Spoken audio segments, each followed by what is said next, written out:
Eu vou pedir que os irmãos abram as suas Bíblias em Gênesis capítulo 37.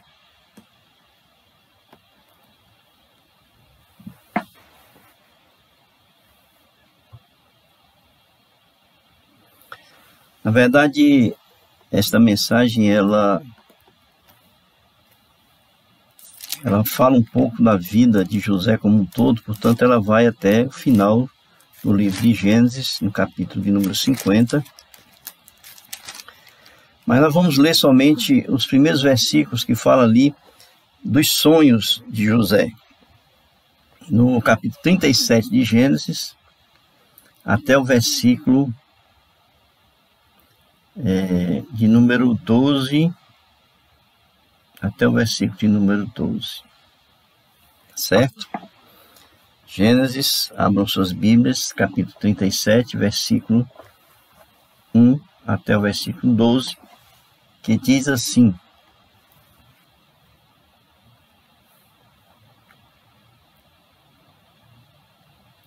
Habitou Jacó na terra das peregrinações de seu pai, na terra de Canaã. Esta é a história de Jacó. Tendo José 17 anos, apacentava os rebanhos com seus irmãos, sendo ainda jovem. Acompanhava os filhos de Bila e os filhos de Zilpa, mulheres de seu pai, e trazia más notícias deles a seu pai. Ora, Israel amava mais a José que a todos os seus filhos, porque era filho da sua velhice, e fez-lhe uma túnica talar de mangas compridas. Vendo, pois, seus irmãos que o pai o amava mais que todos os outros filhos, odiaram-no e já não lhe podiam falar pacificamente. Teve José um sonho e o relatou a seu irmão, por isso o odiaram ainda mais. Pois lhe disse: rogo-vos, ouvi este sonho que tive. Atávamos feixes no campo, e eis que o meu feixe se levantou e ficou em pé, e os vossos feixes o rodeavam e se inclinavam perante o meu. Então lhe disseram seus irmãos: reinarás com efeito sobre nós, e sobre nós dominarás realmente?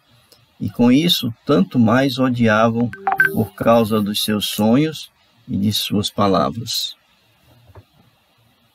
Teve ainda outro sonho, e o referiu a seus irmãos, dizendo: sonhei também que o sol, a lua e 11 estrelas se inclinavam perante mim. Contando-o a seu pai e a seus irmãos, repreendeu o pai e lhe disse: que sonho é esse que tiveste?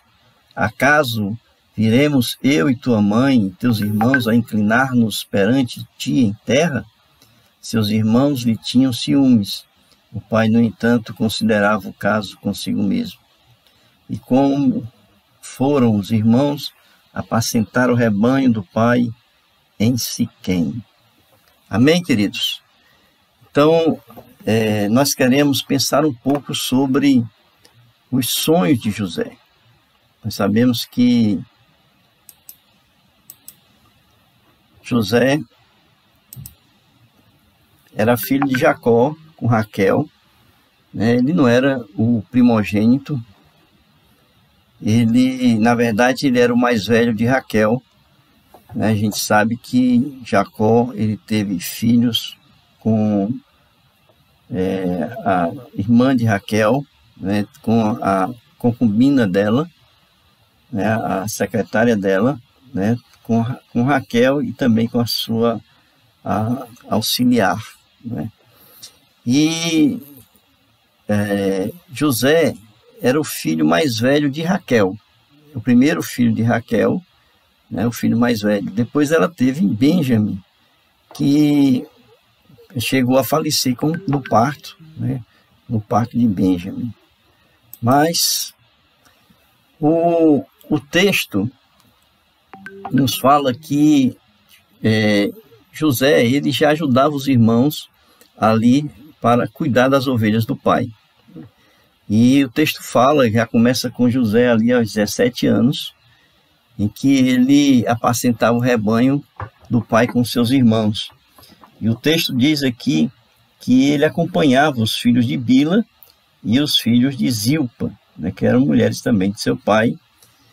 E todas as vezes que eles iam apacentar o rebanho, então ele acompanhava ali, né, os seus irmãos.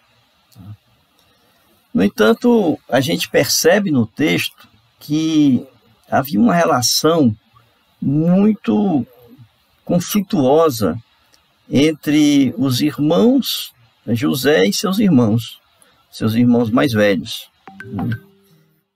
Não era uma relação muito pacífica, não era uma relação que podia dizer que tinha uma harmonia na relação entre eles, pelos seguintes motivos. Eu tentei pensar alguns motivos aqui principais que levaram com que essa relação entre os irmãos fosse uma relação muito difícil e conflituosa.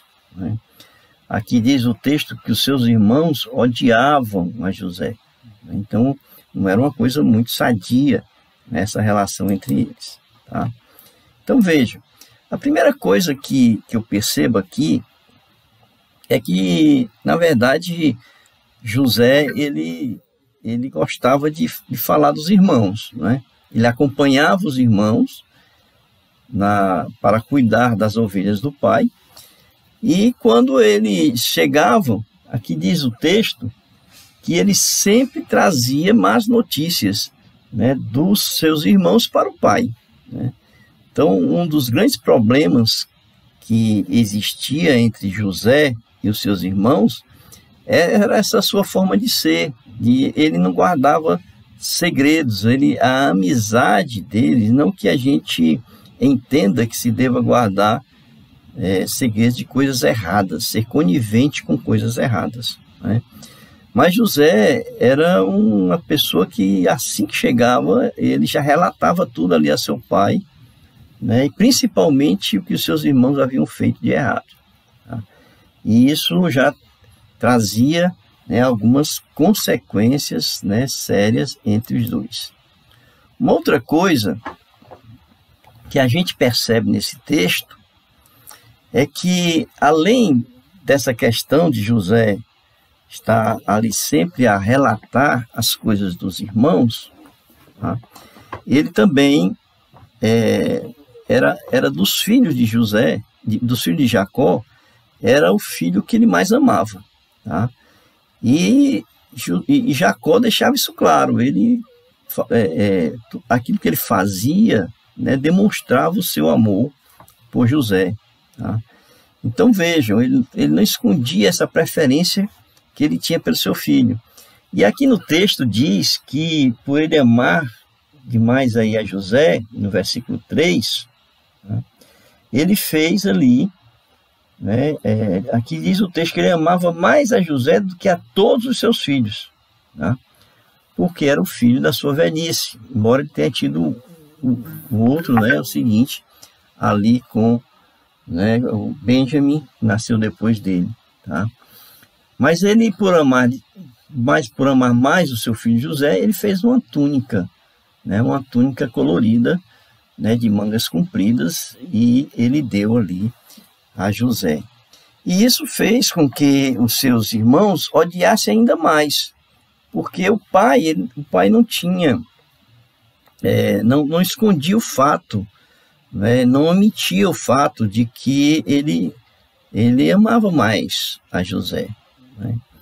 E isso fez com que, principalmente com essa demonstração, através de presentes, que os irmãos passaram então a odiar. Veja aí o versículo 4, que diz então que, vendo pois seus irmãos que o pai o amava mais do que a todos os outros filhos, odiaram-no e já não lhe podiam falar pacificamente. Quer dizer, depois disso, a conversa entre eles ficou pior do que já estava, né? Já não falavam mais de uma forma pacífica, né, uns com os irmãos ali com José, certo? Então vejam, Foi exatamente nesse momento que Deus falou a José através dos sonhos. E José teve 2 sonhos, embora a interpretação dos sonhos fosse a mesma. São 2 sonhos, e como José vai dizer depois ali, em outras interpretações, né, é o mesmo sonho, tá certo? São 2 sonhos diferentes, mas a interpretação é a mesma, né? Nós lemos aqui que o primeiro foi o dos feixes, né? O feixe de José se levantou e ali todos os seus irmãos se curvavam diante do feixe, tá? Que era o feixe de José, tá certo? E o outro sonho foi exatamente sobre o sol e a lua e 11 estrelas, tá? Onde ali, né, o sol, a lua e as 11 estrelas se curvavam, que era o pai, né, a mãe e os irmãos todos se curvando ali diante de José, tá? E o que a gente percebe, irmãos, é que esses sonhos de José foram aquilo que mais marcou, vamos dizer assim, foi que direcionou toda a vida de José. Toda a vida de José foi direcionada a partir desse chamado de Deus a José, dessa revelação de Deus a José, dos sonhos que ele teve, né? Então, o que significam os sonhos de José? Na verdade, o sonho de José foi a promessa de Deus para José, né? Quanto que José passou a ser odiado pela família, pelos irmãos principalmente, quando ali os irmãos já não conseguiam nem falar pacificamente com ele, Deus aparece a ele em sonho, né, e dá essa visão a ele da promessa, né, de que José, na verdade, seria aquele que iria libertar, né, que iria acolher o povo em um momento difícil. José, nesse momento, né, nesse momento em que ele recebeu a visão através do sonho, ele ainda não sabia o que ia acontecer com ele, mas ele já tinha internalizado no seu coração essa promessa, né, de Deus. E por isso é que essa promessa de Deus que vai marcar toda a vida de José. Tudo que vai acontecer daí para frente com José é consequência do direcionamento de Deus para o cumprimento dessa promessa de Deus a José, tá? Então, os sonhos de José é que vão definir toda a vida de José, tá? Então, é isso que nós podemos enxergar nesses sonhos. E olhando, então, para essa perspectiva, né, de que os sonhos é que vão definir, né, a vida de José daí para frente, a gente vai olhando aqui o texto a partir do capítulo 37, 38 até o 50, a gente vai ver que a vida dele, a gente pode dividir a vida de José em 4 etapas, certo? Em 4 etapas a vida dele, tá? E essas etapas, elas podem ser, a primeira etapa foi aquela em que ele estava vivendo ali com a família, né? E que depois dos sonhos, né, os irmãos entendem, né, querem matá-lo, né? Há uma interferência ali de Rubem, que é o mais velho, e ele então é vendido como escravo, né, para uma caravana que passa ali. Então vejam aí no slide, né, esse é o período em que vai desde o seu nascimento até quando ele é vendido como escravo, quando ele tinha ali 17 anos de idade. O texto no início diz que ali ele tinha 17 anos, né? E ali a gente percebe, nesse período, exatamente a intenção dos irmãos em matá-lo, né? E aí é quando Rubem entra, né, e vai dissuadir seus irmãos, lá no versículo número 22, né, vocês mantenham aí a Bíblia aberta, que vocês vão perceber, tá? Que ali no versículo número 22, também lhes disse Rubem: não derrameis sangue, lançai-o nesta cisterna que está no deserto. e não ponhais mão sobre ele. Isto disse para o livrar deles, a fim de o restituir ao pai. Então, Rubem estava até bem intencionado. Ele queria depois ir lá, pegar o irmão, devolver para o pai, né? Mas só que, nesse ínterim, os irmãos veem aí uma caravana que ia passando, né? E eles resolvem vender, né, José para esta caravana. Veja aí o versículo número 28, tá? Que diz: e passando os mercadores midianitas, os irmãos de José o alçaram e o tiraram da cisterna e o venderam por 20 siclos de prata aos ismaelitas. Estes levaram José ao Egito. Então eles foram vendidos. Ele foi vendido para essa caravana, e essa caravana que estava se dirigindo ali para o Egito vendeu, né, José para Potifar, né? Vocês conhecem bem essa história. Mas aqui a gente percebe até que ponto pode chegar, né, a desavença entre pessoas da mesma família, né? A intenção de matar, né, só não foi concretizada porque houve aí a intervenção de Rubem, o mais velho, não queria ter sangue nas suas mãos, né? Mas na verdade eles conseguiram, de certa forma, se ver livre de José. Agora, irmãos, o que a gente tem que perceber é que José estava debaixo de uma promessa, de um propósito de Deus. Então, mesmo diante dessas circunstâncias ruins, né, a gente sabe que Deus estava no controle. Ou seja, nem todo propósito de Deus, né, significa que a gente vai passar pela vida sem dificuldades, tá certo? O propósito de Deus, ele será cumprido, mas não significa dizer que a gente vai viver, né, num mar tranquilo, né? Nós vamos ter dificuldades, a gente vai ter lutas, né? E José é um grande exemplo disso, porque havia o propósito de Deus. O propósito de Deus é exatamente levar José para o Egito, né? E para que ele fosse para o Egito, né, na visão de Deus ali, né, ia haver a seca, né, no mundo todo, e o povo de Deus precisava ser sustentado. José foi o escolhido, mas para ele chegar no Egito e ali fazer com que o propósito de Deus se cumprisse, ele teria que passar por essa situação. Ele foi vendido, foi livre da morte, né? E foi vendido então como escravo, né? Como escravo. Então vejam, não foi uma coincidência. A gente pode até perguntar: a caravana passar ali naquele momento, exatamente naquele momento, foi uma coincidência? Logicamente que não foi, não é? Não foi uma coincidência, tá? Se os irmãos tivessem deixado ali José na cisterna, se Rubens talvez não fosse buscá-lo, ele ia morrer na cisterna.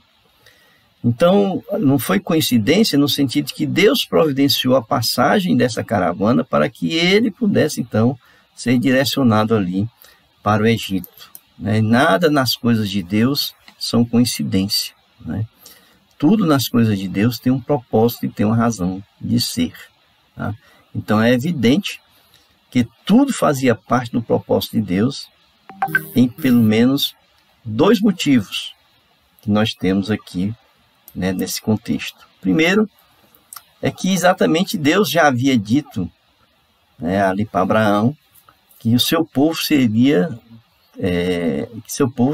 reduzido à escravidão ali no Egito por 400 anos. Tá? O texto que diz isso aí é esse que está aí em Gênesis capítulo 15, versículo 13, que diz: então lhe foi dito, sabe com certeza, que a tua posteridade será peregrina em terra alheia, e será reduzida à escravidão, e será atingida e será afligida por 400 anos. Né? Então Deus já havia predito isso, né? Então estava ali só na espera desses acontecimentos aí. Tá? A segunda questão é que haveria uma grande seca, né, o que eu falei, né? Então haveria uma grande seca na terra, que iria afligir todas as nações na terra, tá? E que, de certa forma, se não tivesse alguém que acolhesse o povo de Deus, o povo iria sofrer com a seca e iria ser dizimado pela seca. Então, esses dois grandes motivos, né, que a gente encontra na Bíblia para que ali, né, houvesse ali o propósito de Deus. Veja, por exemplo, aí em Gênesis capítulo 41, versículos 56 e 57, que diz: havendo, pois, fome sobre toda a terra, abriu José todos os celeiros e vendia aos egípcios, porque a fome prevaleceu na terra do Egito, e todas as terras vinham ao Egito para comprar de José, porque a fome prevaleceu em todo o mundo. Né? Então havia já, né, Deus havia dito que eles seriam escravos no Egito por 400 anos, eles ficaram 430 anos no Egito. Né? E também a seca que estava para acontecer.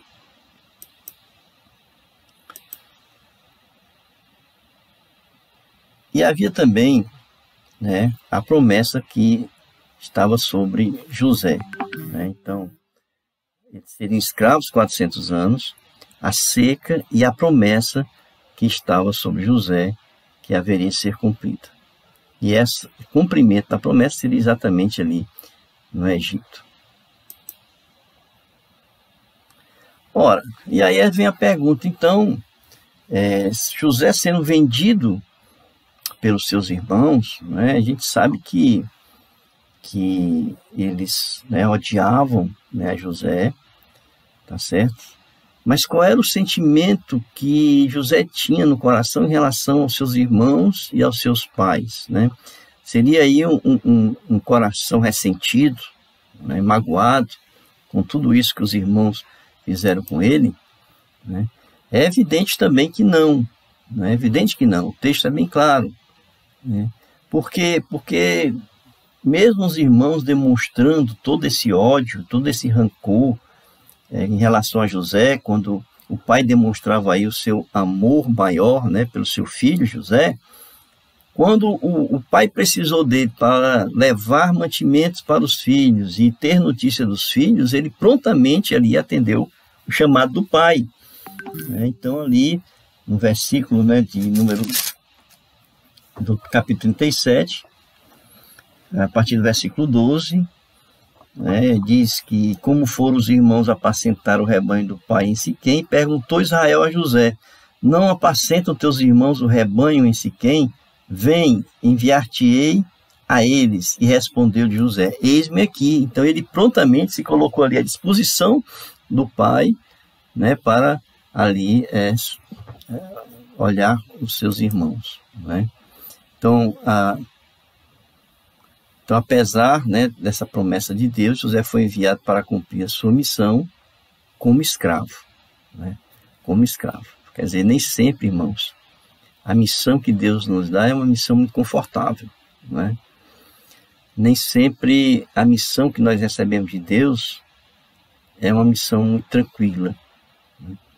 A gente olha para os grandes heróis da fé e a gente percebe o quanto eles, no cumprimento da missão que receberam de Deus, o quanto eles passaram por lutas e por grandes dificuldades, né?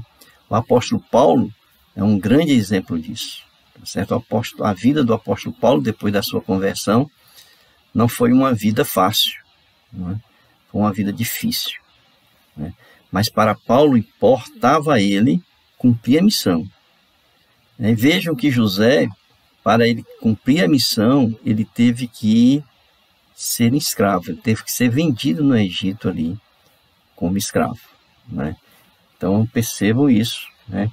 Que nem sempre você vai receber uma missão muito confortável, né? Às vezes você está querendo ficar em bancos confortáveis na igreja, ter um ministério onde não tenha muita luta, muita dificuldade, muita acirramento em busca de cumprir com seus objetivos, tá? Pois você vai logo aí vendo que não é muito bem assim, né, quando a gente recebe uma missão de Deus, não é? As coisas não são tão tranquilas assim como as pessoas pensam, tá? A segunda etapa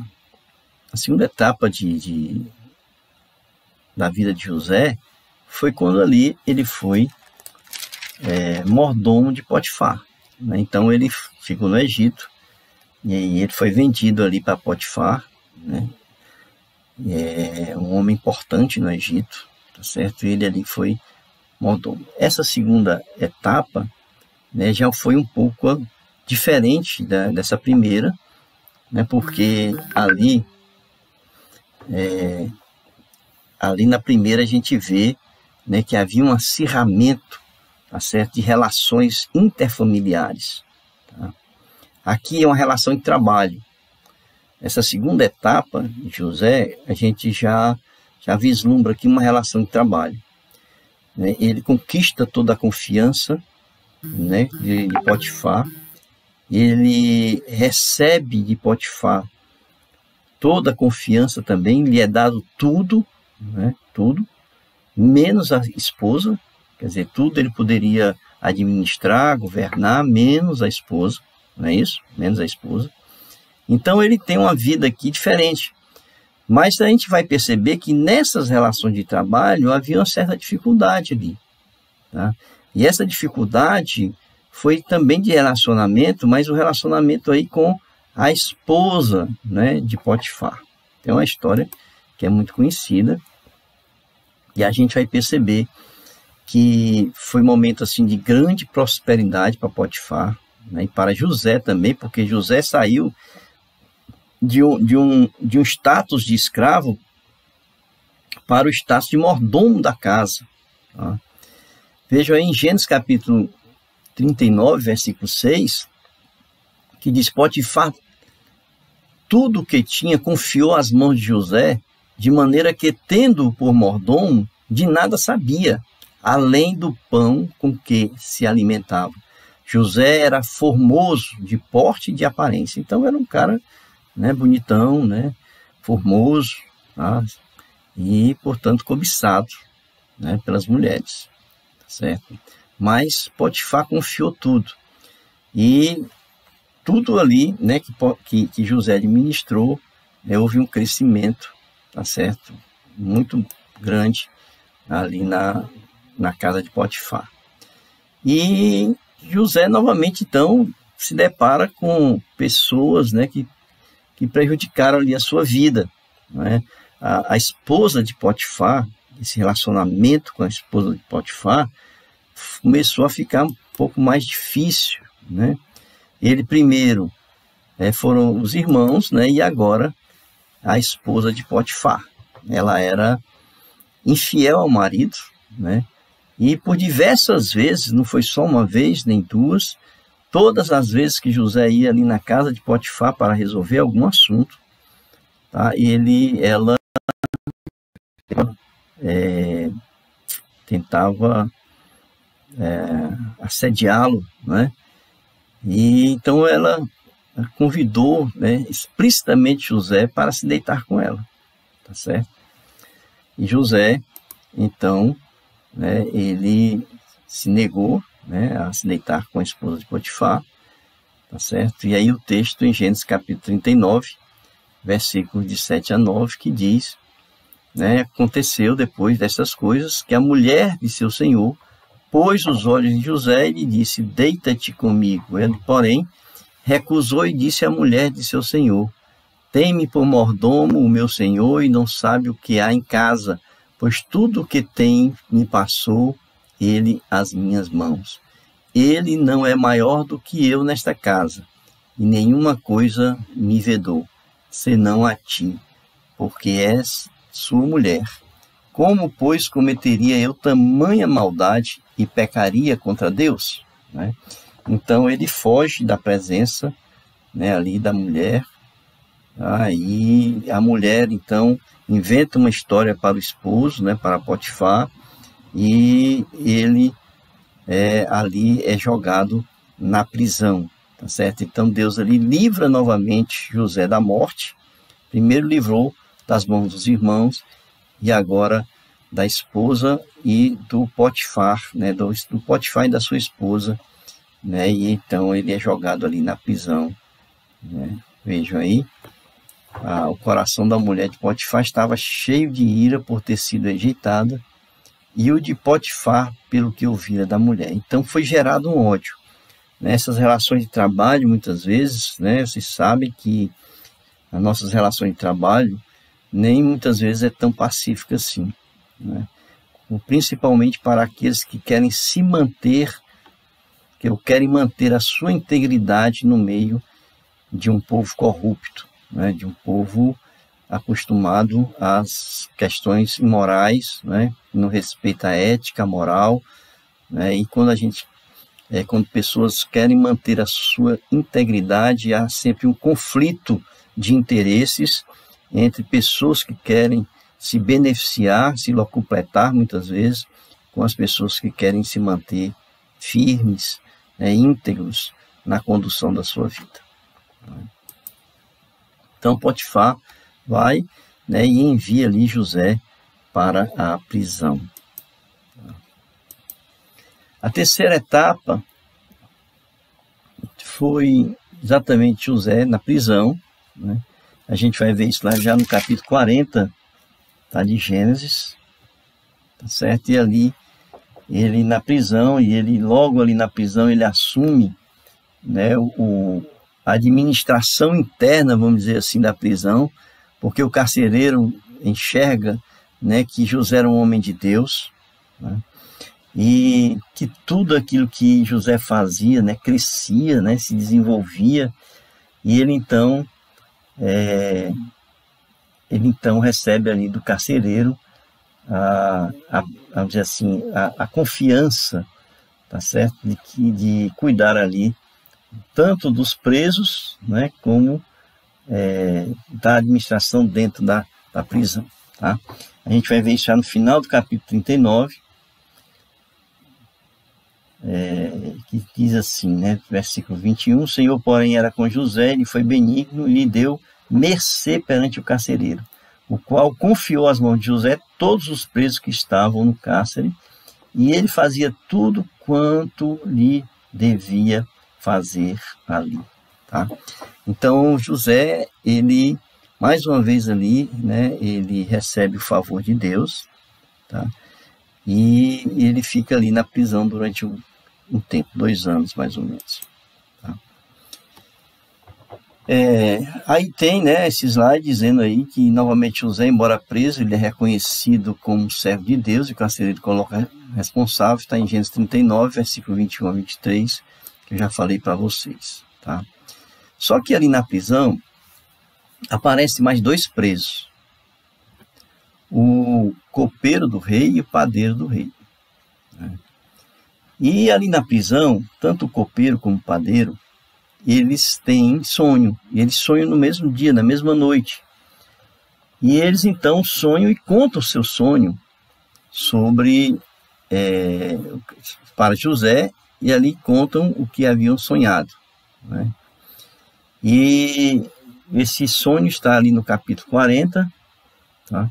A partir do versículo 9, né, do copeiro-chefe, vai do capítulo 9 até, do versículo 9 até o versículo número 15, né, do copeiro, né, que diz que o copeiro, em meu sonho havia uma videira perante mim, e na videira 3 ramos. Ao brotar a vide, havia flores, e seus cachos produziam uvas maduras.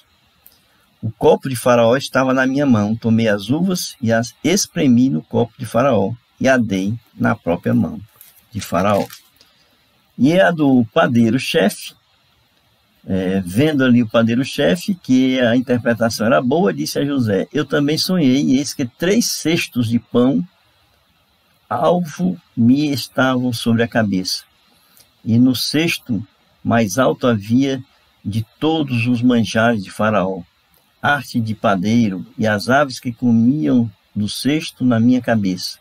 Então lhe disse José, a interpretação é esta, os 3 cestos são 3 dias, dentro ainda de 3 dias, Faraó te tirará fora a cabeça e te pendurará no madeiro. Né? Então José interpreta, né, o sonho, né, diz que o copeiro vai voltar, né, a servir ao rei, a Faraó, né, e que o padeiro iria ser enforcado, e é o que acontece exatamente isso.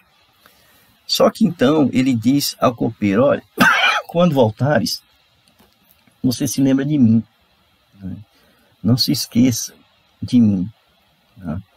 A gente está no versículo de número 14 do capítulo 40, quando ele diz: lembra-te de mim quando tudo te correr bem, e rogo-te que sejas bondoso para comigo, e faças menção de mim a Faraó, e me faças sair desta casa.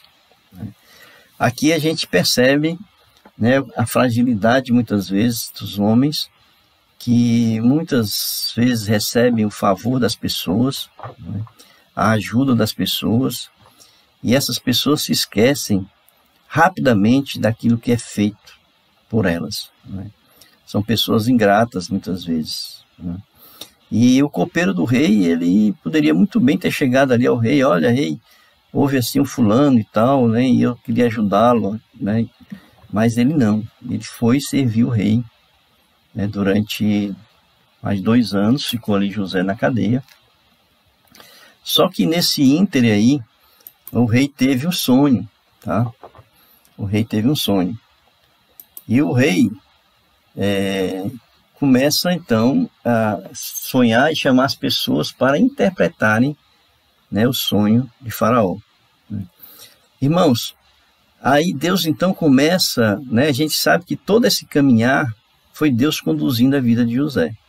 Tá? Só que agora ele já começa a direcionar a vida de José para o cumprimento da concretização daquela visão que José havia tido quando ele era um jovem apenas de 17 anos. Ele ali já estava nesse momento em que Faraó, né, tem o seu sonho, né, ele tem 2 sonhos, mas a interpretação é a mesma, né, que são 7 anos de fartura e 7 anos de seca. Né, e como ninguém adivinhava, o copeiro naquele momento foi que se lembrou. Depois de 2 anos, o copeiro se lembra de José e disse: olha, conheço uma pessoa lá, né, que está na cadeia, que interpretou meu sonho, tudo aconteceu e tal, e chama aí o José. Né?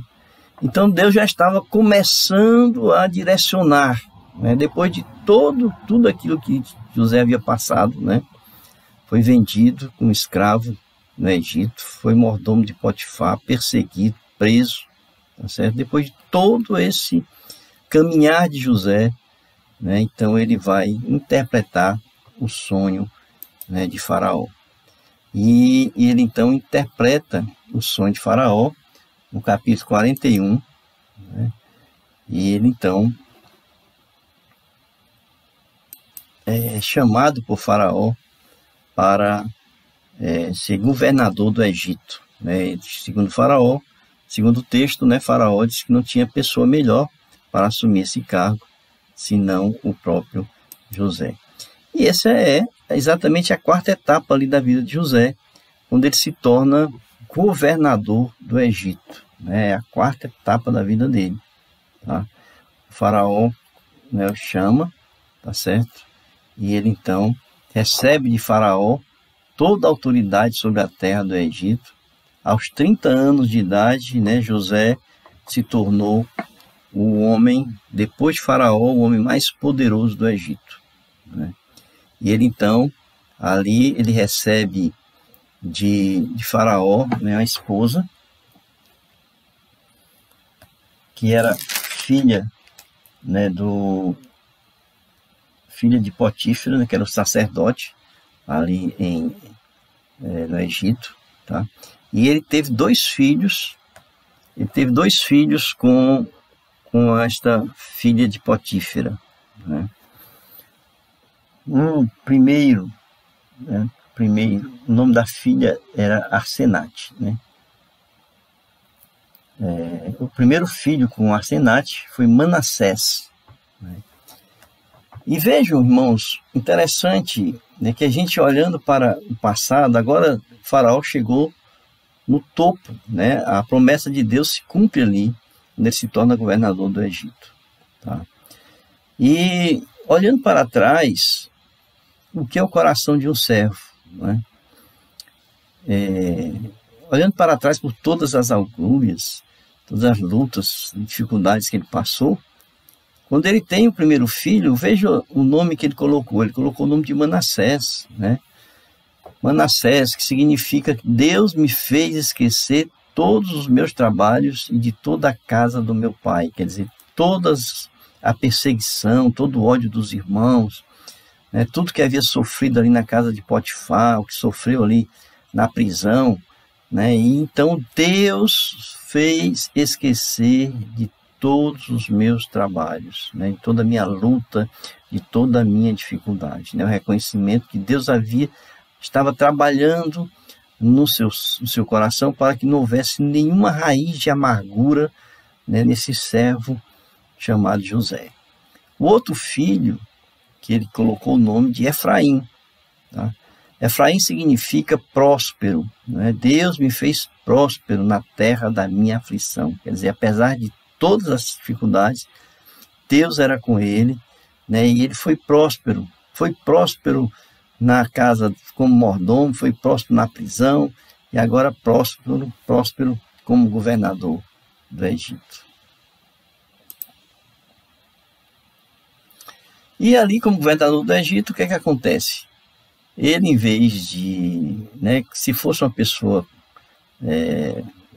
comum, né, que não fosse um servo de Deus, talvez a primeira coisa que passasse no coração dele fosse a vingança. Né? Se vingar, agora eu vou me vingar do Potifar, tá certo? Vou me vingar da esposa do Potifar, vou me vingar dos meus irmãos que me odeiam, né? E aí, mas não, sabe o que acontece, irmãos? Ele acolhe, tá certo? Ele acolhe toda a família no Egito, né? Vocês sabem de todo aquele movimento, os irmãos vão lá, ele não se dá a conhecer, ele manda vir o mais novo, Benjamim, que amava o seu irmão mais novo, tá certo? E depois ele manda chamar o pai, a mãe já havia morrido, ele manda chamar o pai, tá certo? E ele acolhe toda a casa de Jacó, né? Então entram ali no Egito cerca de 70 pessoas nesse período. E essas então são as 4 etapas, tá certo? E o que a gente quer concluir com tudo isso? O que a gente quer mostrar para os irmãos com tudo isso? Tá? A primeira coisa, queridos, que a gente quer mostrar é que a vida de José, ela foi uma vida marcada, né? Ela foi marcada por 4 fatores que são importantes para nós, que a gente precisa aprender como lição para nossas vidas. A primeira foi a traição, tá certo? A vida de José foi marcada pela traição. Foi traído pelos irmãos, foi traído pela esposa, né, de Potifar, e foi traído pelo copeiro, tá certo? Então ela foi marcada primeiramente pela traição. Tá? Todas as pessoas que já sofreram traição sabem que é uma das coisas mais difíceis de superar é uma traição. Porque a traição é uma quebra de confiança. Ela não acontece somente na relação conjugal, né? Mas ela acontece na relação de amizade, ela acontece na relação de trabalho. A gente viu aqui, né, na relação interfamiliar, entre irmãos, entre parentes, né? Na relação de trabalho, a gente viu ali José na casa de Potifar, né? Em todos os âmbitos onde há relacionamentos, onde existem relacionamentos, existe a traição. Traição é uma quebra de confiança. É quando há uma ação intencional, né, de prejudicar a harmonia e a solidez, né, dos relacionamentos que existem entre as pessoas.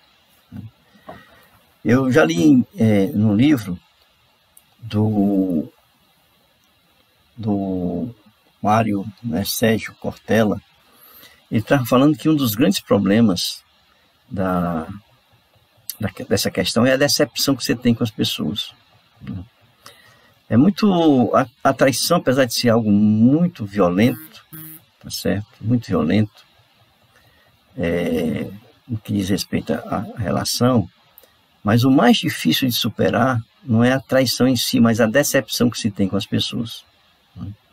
Porque você espera demais, você confia demais, e quando há essa quebra da confiança, gera uma decepção, e a decepção muitas vezes, né, é o ponto mais difícil que se tem para superar, né, o relacionamento. Tá? A gente vivencia isso no dia a dia da nossa vida. Tá? A gente vivencia isso tanto na vida secular, como vivencia na própria igreja. Né?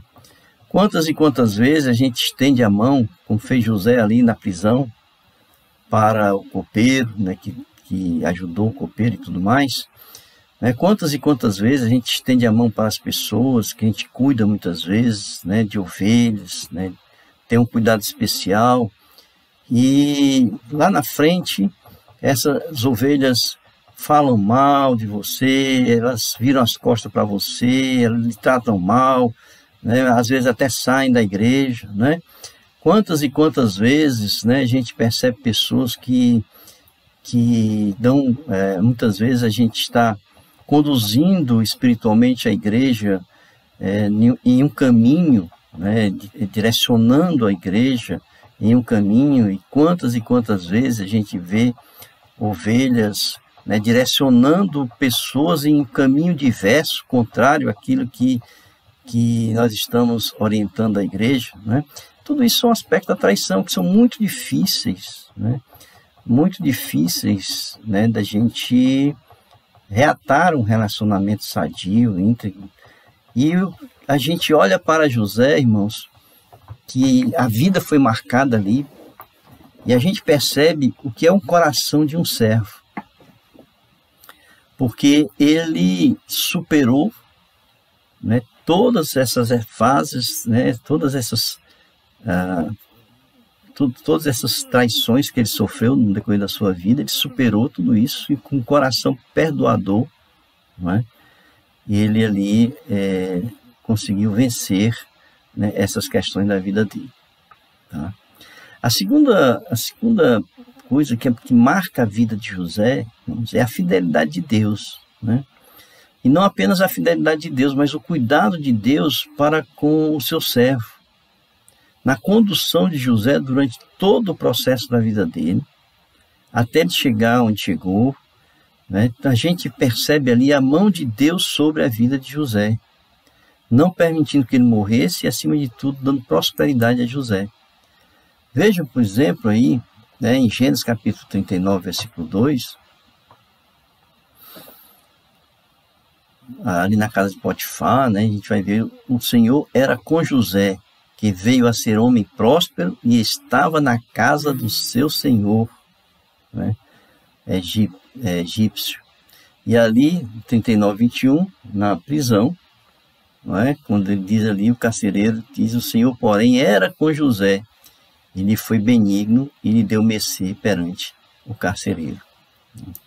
Uma outra coisa que marca a vida de José, né, é a fidelidade de José, né, são exatamente enquanto os outros quebravam essa relação de fidelidade, de confiança, tá certo? José se manteve fiel. Fiel aos seus irmãos, fiel a Potifar, porque ele não aceitou o assédio da esposa. Tá? Fiel ao carcereiro, tudo aquilo que o carcereiro lhe entregou. Ele podia ter fugido, tinha toda a facilidade, tinha a chave na mão, tá certo? Mas ele foi fiel para com os seus senhores, né?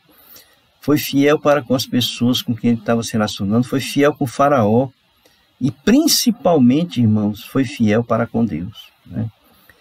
Então, a fidelidade de José, sabe, é uma coisa que marca a vida dele, né, e que nos ensina fortemente na condução da nossa vida.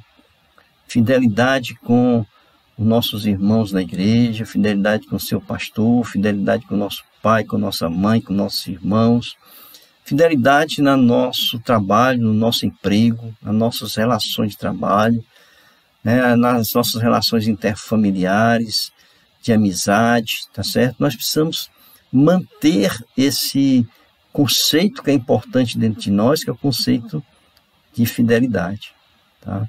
Então José foi marcado, apesar, ele podia ter desistido, ele podia ter se aproveitado das situações, ter quebrado essa relação de confiança entre ele e Deus e as pessoas, mas ele decidiu, por ele mesmo, diante de Deus, ser fiel a Deus e ser fiel aos seus senhores, né? E a quarta coisa que marca José é exatamente essa capacidade de perdoar, irmãos, que é uma das coisas mais difíceis que tem para o ser humano. A sua natureza, a natureza humana, a natureza que o pecado habita nessa natureza, né? E muitas vezes o nosso eu, o nosso ego magoado, ele aflora demais e se torna difícil de perdoar pessoas, né? Aquelas pessoas que nos traem, né? Muito difícil. Mas José nos ensina que o servo de Deus precisa ter um coração perdoador. Ele, casado com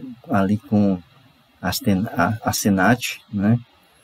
A filha de Potífera, nos 2 filhos, quando ele diz, Deus me fez esquecer. Sabe o que significa isso, irmãos? Que nós, pela nossa própria natureza, nós não somos capazes, né? Se não for Deus trabalhando no nosso coração, se não houver uma ação direta de Deus, é muito difícil a gente perdoar as pessoas, né? E para que Deus possa agir diretamente no nosso coração, para que a gente venha perdoar as pessoas, é preciso a gente ter intimidade com Deus.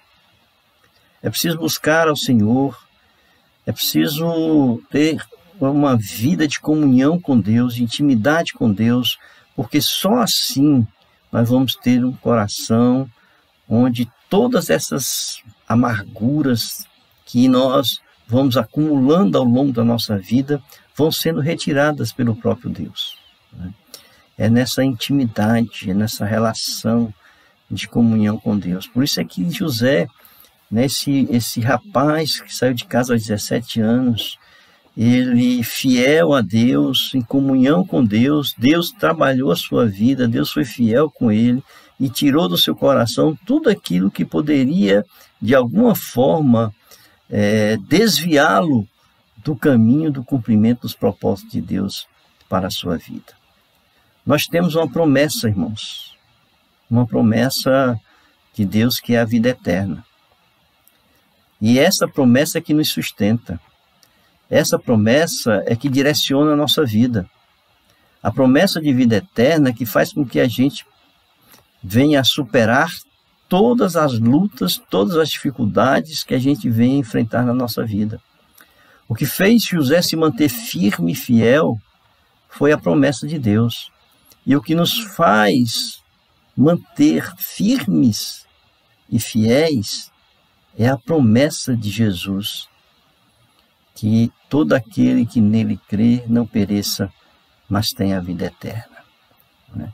Nós precisamos aprender, então, com José, nesta caminhada, a sermos fiéis a Deus, fiéis àqueles que são superiores a nós, mas, acima de tudo, aprender a perdoar, permitir que Deus, através do seu Espírito que habita em nós, possa nos encorajar, nos motivar e purificar o nosso coração de tal forma que venhamos a esquecer por completo tudo aquilo que fizeram conosco. Perdoou a todos os que ele prejudicaram, queridos, todos, né? Veja aí Gênesis 45, 4 a 8, que diz: José, seus irmãos, agora chegai-vos a mim E chegaram-se, então disse: eu sou José, vosso irmão, a quem vendeste para o Egito. Agora, pois, não vos entristeçais, nem vos imiteis contra vós mesmos, por me haver desvendido para aqui, porque para a conservação da vida Deus me enviou diante de vós. Porque já houve 2 anos de fome na terra e ainda restam 5 anos em que não haverá lavoura nem colheita.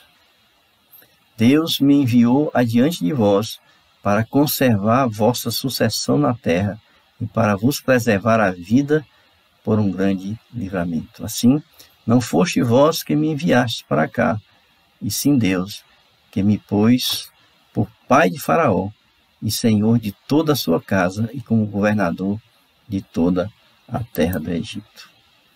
Por isso, queridos, nós precisamos olhar para a vida de José, para todas as etapas que ele passou na vida, que a promessa que o sustentou e que direcionou a sua vida, e olharmos para ele e aprendermos com ele exatamente aquilo que marca a sua vida de uma forma de um servo de Deus, sua capacidade de perdoar, sua fidelidade para com Deus e para com seus senhores, para a fidelidade de Deus para com ele, e a superação de todas as traições que ele sofreu. Amém, meus queridos? Que Deus nos abençoe e que nós possamos refletir grandemente sobre a vida de José, a vida que foi marcada por uma promessa. Assim como nossa vida é marcada por uma promessa, a promessa de vida eterna. É ela quem nos sustenta, é ela que nos faz superar todas as lutas e dificuldades, e é ela que permite que Deus se mantenha conosco todos os dias até o final dos tempos. Que Deus abençoe a todos vocês. Amém, queridos?